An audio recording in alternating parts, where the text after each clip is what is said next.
నన్ను చూడు, అది అరుస్తుంది.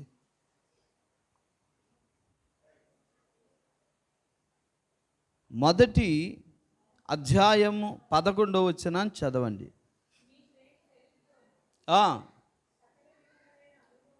ఫిలిప్పి 1:11 అమ్మా. చదవండి.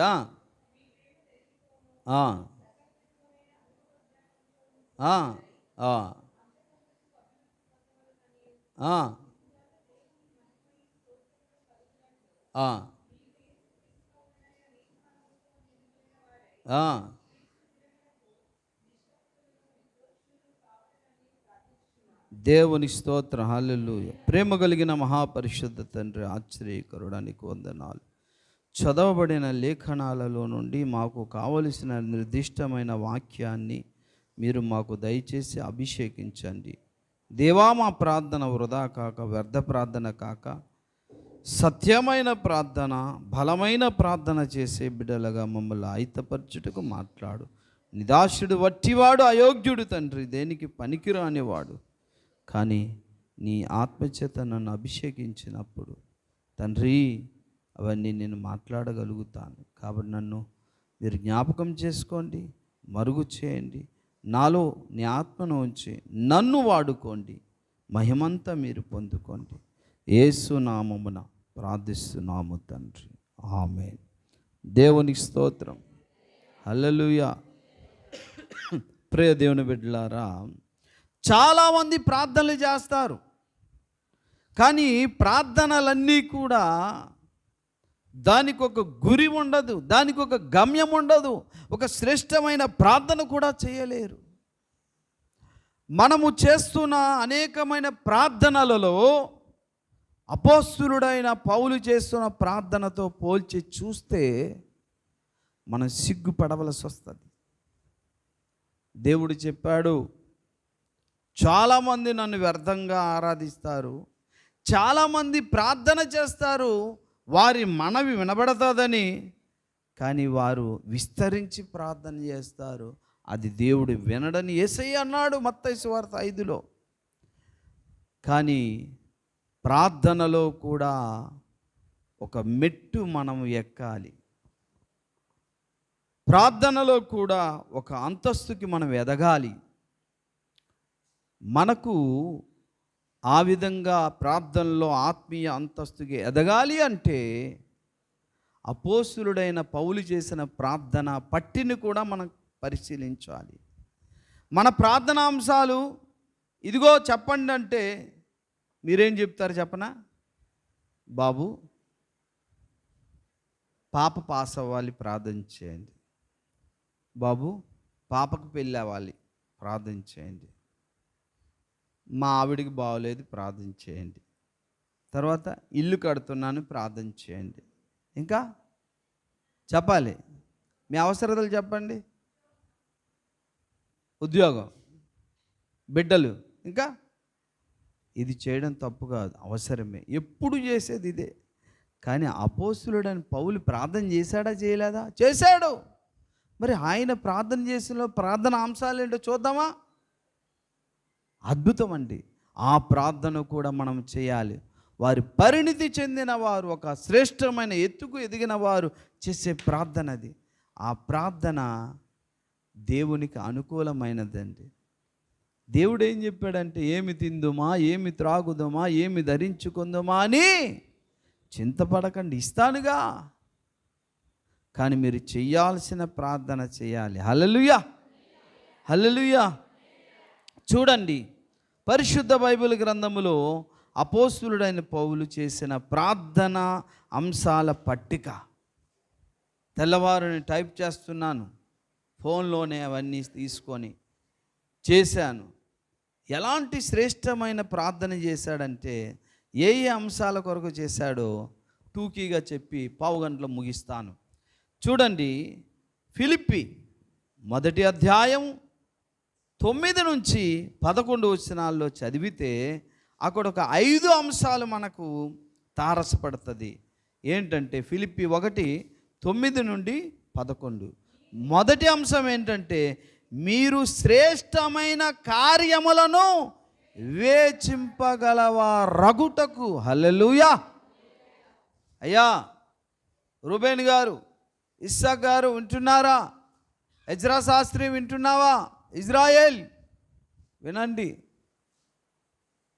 ఆయన ప్రార్థన చేస్తే, అయ్యగారు నా కోసం ప్రార్థన చేయమంటే పౌలు ఏం ప్రార్థన చేస్తాడో తెలుసా? శ్రేష్టమైన కార్యములను వివేచించాలి అంటే ఎంత అద్భుతం అండి. శ్రేష్టమైన కార్యం ఏముంటుందండి?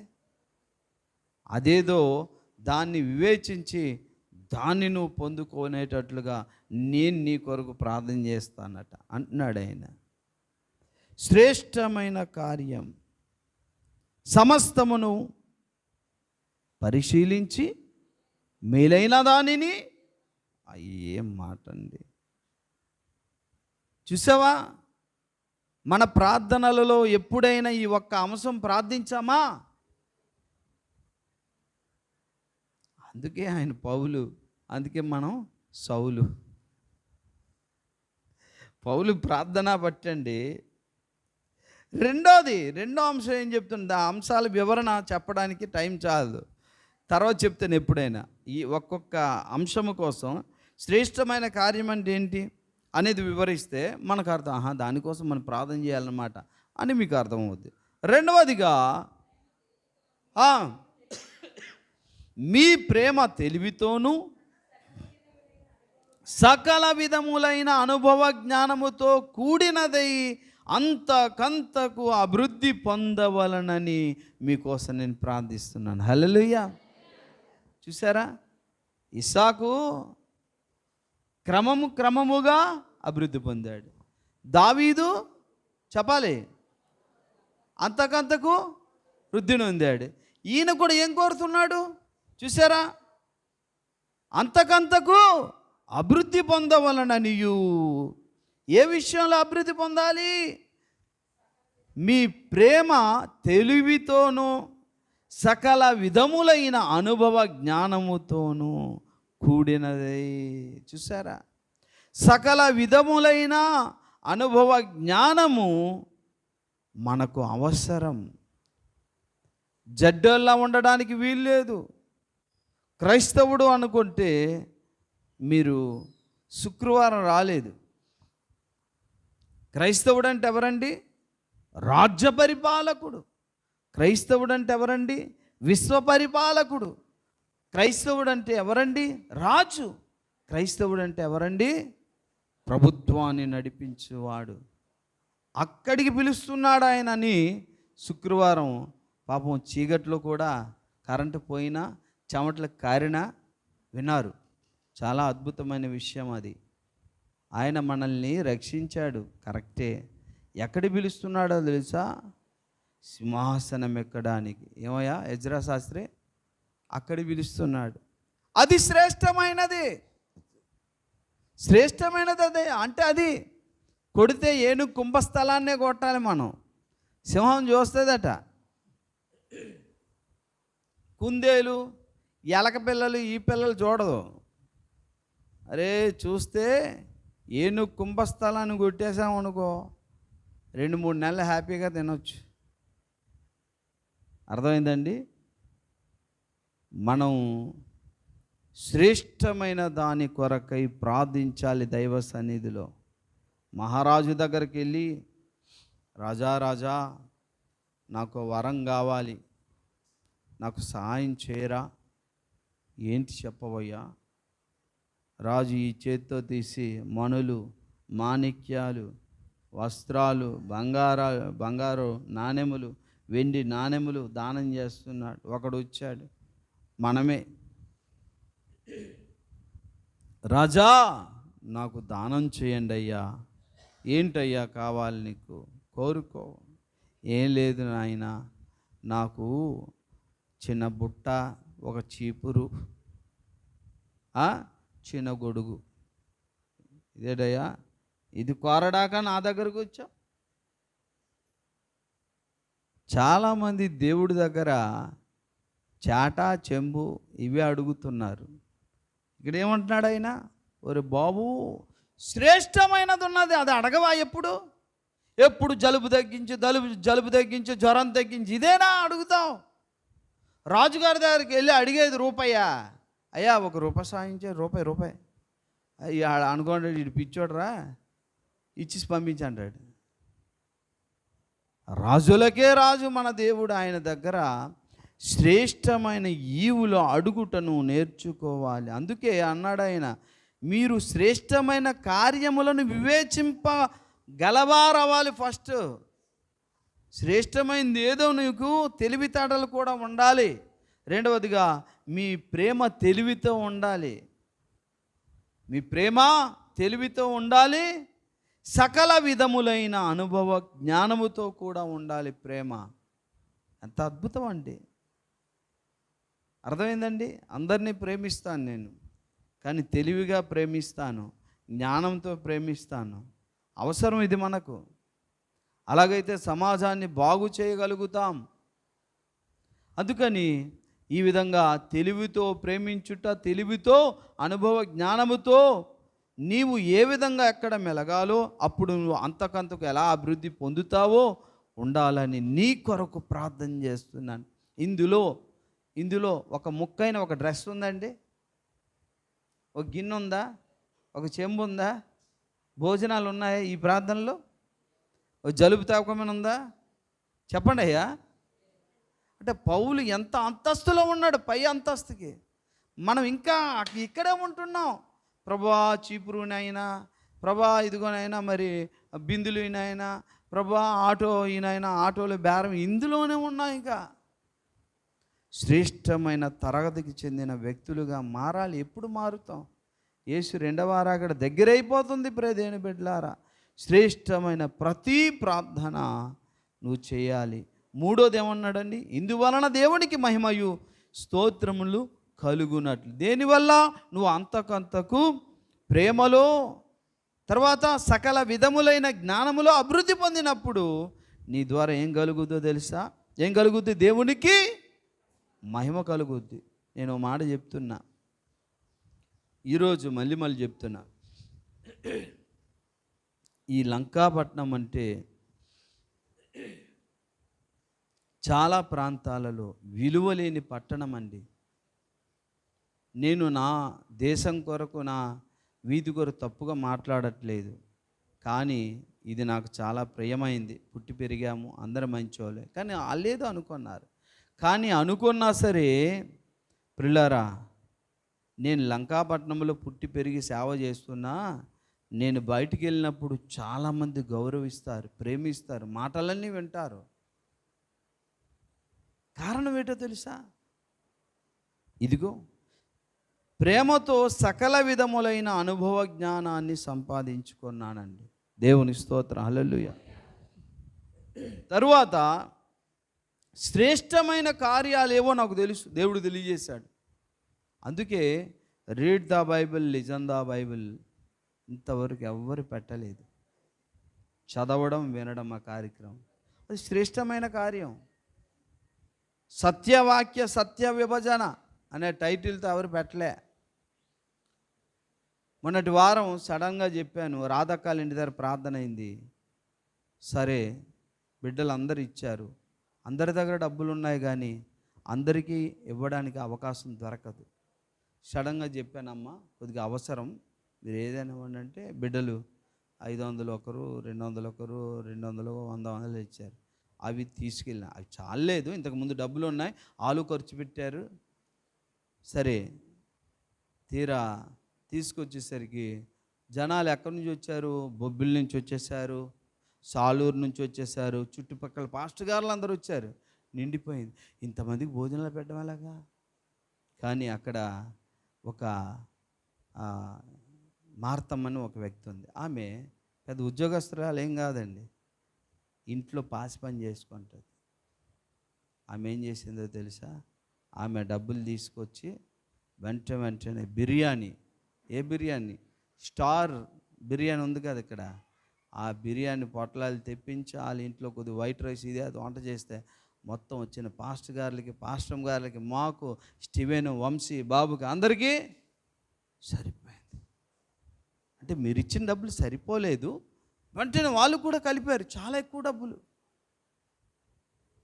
వాళ్ళందరూ వినేసి, అన్నా ఈ సబ్జెక్టులు ఎవరు చెప్పరన్నా మాకు, అందుకని ఎందుకంత గౌరవం, ఎందుకంత విలువ? సకల విధములైన జ్ఞానాన్ని కూడా బైబిల్ ద్వారా తెలుసుకోవాలి. అవన్నీ మీకు చెప్పాను ఆల్రెడీ. మీకు ఎప్పుడు బిర్యానీ పెట్టాను, అలా అప్పుడప్పుడు బిర్యానీ తింటున్నారు. ఈ బిర్యానీ రోజు తింటే నీకు పెద్ద ఏమలే అనుకుంటున్నారు. వాళ్ళు చెప్పేసరికి ఇంత మరమమ్మ అని ఊరికి ఫీల్ అయిపోతున్నారు వాళ్ళు. అరే జోసెఫ్ ఎప్పుడు చెప్పిందే కదరా మనం అంటే, అవును నాన్న, అయ్యగారు నిజమే, వాళ్ళకి కొత్త ఇది, ఆశ్చర్యపోతున్నారు. కనుక మనము అందరి ముందు శ్రేష్టముగా బ్రతకాలి, జీవించాలి అంటే దేవుని బిడ్డలారా శ్రేష్టమైన కార్యాల్లో వివేచించాలి. ప్రేమ తెలివితోనూ సకల విధములైన అనుభవ జ్ఞానముతో కూడిందై అంతకంతకు అభివృద్ధి చెందాలి. ఇంకో సంగతి చెప్తున్నా, ప్రతి పాస్టర్ గారు నేను చేస్తున్న ప్రోగ్రాం కోసం ప్రశ్నిస్తున్నారు, అడుగుతున్నారు.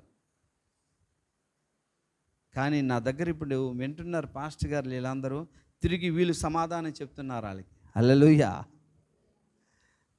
ఏం దుర్బోధ అండి, ఆయన చెప్తున్న సత్యం ఎవరు చెప్పలేదు, రండి అని పిలిచి చెప్తున్నారు అందరూ.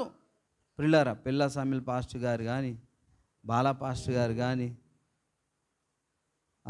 కృపారా పాస్టర్ గారు కానీ, కేజీపాల్ గారు కానీ, హరిపాల్ గారు కానీ, జాయ్ కానీ, చాలామంది పాస్టర్ గారులు ఏం చెప్తాం.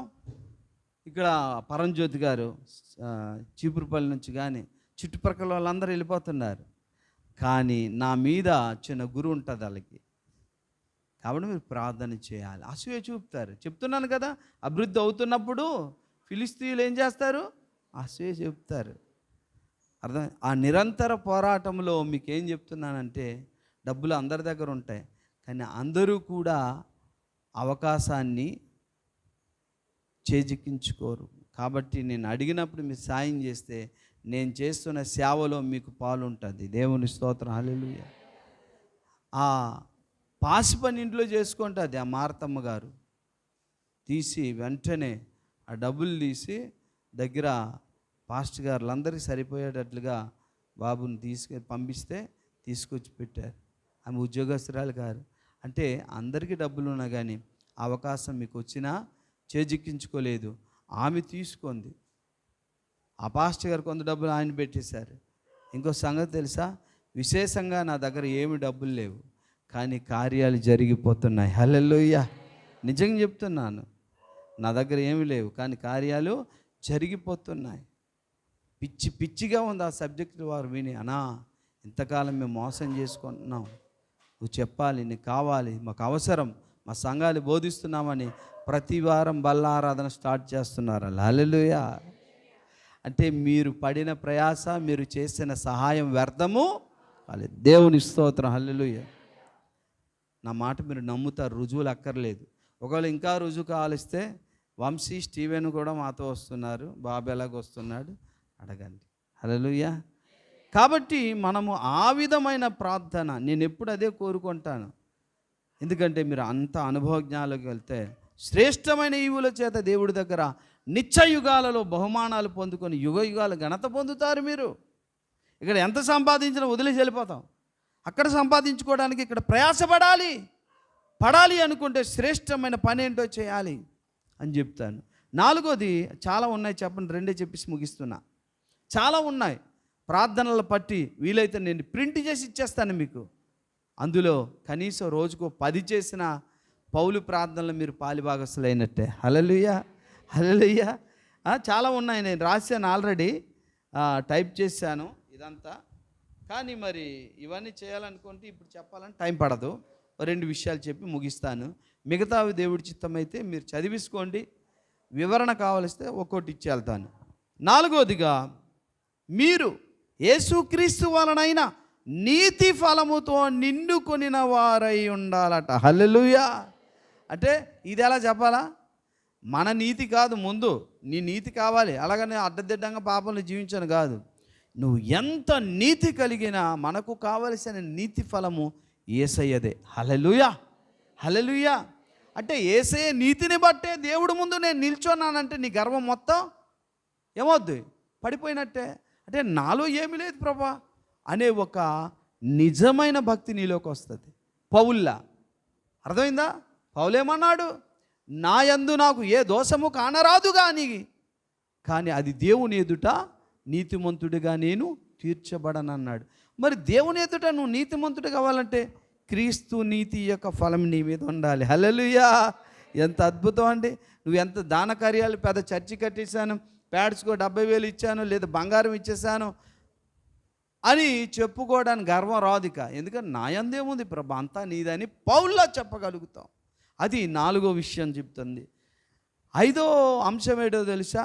ప్రార్థన అంశాల్లో ఆయన చేసిన ప్రార్థన, ఇవన్నీ ఆయన చేసిన ప్రార్థనలు ఏంటట? క్రీస్తు దినమున నిష్కపటులను నిర్దోషులను కావాలననియు ప్రార్థించుచున్నాను. హల్లెలూయా! ఏం ప్రార్థన? ప్రభువా తను ఒక ఇంజనీర్ కావాలని ప్రార్థన చేస్తాం మనం. అర్థమైందా? ప్రభువా తను ఏదో చక్కటి ఉద్యోగస్తుడు కావాలని, లే పెళ్లి జరగాలని ప్రార్థన చేస్తాం మనం. పౌలు ఏం ప్రార్థన చేస్తున్నాడండి? పౌలు చేసిన ప్రార్థనలో ఒక్క లాభం ఉందా మనకి? చెప్పండి. పౌలు చేసిన ప్రార్థనలో మనకు ఒక లాభం ఉందా? ఇల్లు కట్టబడుతుందా? ఉద్యోగం వస్తుందా? చెప్పండి. పెళ్లి కోసం చేశాడు ఆయన. అంటే మనకు లాభం లేని ప్రార్థన చేస్తున్నారు కాబట్టి పౌలు ప్రార్థన మనకి వద్దా? అసలు శ్రేష్టమైన ప్రార్థన అదే. ఏం కోరుతున్నాడండి? క్రీస్తు దినమున నువ్వు నేను ఎలా కనబడాలట? చదవాలి. నిష్కపటులను నిర్దోషులను కావాలని ప్రార్థిస్తున్నా. హల్లెలూయా! యేసు 2వ రాకడలో ఎలా కనిపించాలట? ఇందాక చెప్పాను కదా, అసూయ లేకుండా నిష్కపటమైన మనస్సుతో మరియు నిర్దోషులు, దోషం లేని వారిగా కనబడాలని మీరందరూ అలా ఉండాలని నా ప్రార్థన అని అన్నాడు. ఈ ప్రార్థన మాకెందుకండి? గట్టిగా ప్రార్థన చేయండి బాబు ఉద్యోగం వచ్చినట్టుగా అని అన్నారనుకోండి. అంటే పౌలు ప్రార్థనలోకి నువ్వు ఇంకా రాలేదు. పౌలు ఉన్న మెట్టు మీదకు నువ్వు ఇంకా రాలేదు. ప్రార్థనలో కూడా పై అంతస్తుకి వెళ్ళాలి మనం. అయితే అయ్యగారు ఉద్యోగాల కోసం, పెళ్ళిళ్ళ కోసం పిల్లలకు ప్రార్థన చేయడం తప్పు కాదు. కానీ అదే నిత్యం చేస్తున్నాం. అది తప్పించి వేరే అంశాన్ని మనము తెలుసుకోవట్లేదు. అందుకని ఈ అంశాన్ని కూడా దేవుడు తెలియజేశారు. దాంతో పాటుగా మీ ప్రార్థనలతో పాటుగా ఈ ప్రార్థన కూడా చేస్తే అందరూ సంపూర్ణ సిద్ధి పొందుతారు. 2వ రాకడలో మనమందరము ఎత్తబడతాం. దేవునికి స్తోత్రం. ప్రార్థన చేద్దాం. తల వంచండి. ప్రేమ కలిగిన మహాపరిశుద్ధ తండ్రి, ఆశ్చర్యకరుడ, ఆలోచనకర్త, పౌలు నడిచిన మార్గమందు, పౌలు చేసిన ప్రార్థన యందు, పౌలు ఏ అంతస్తులో ఉన్నాడో అంత అంతస్తు పై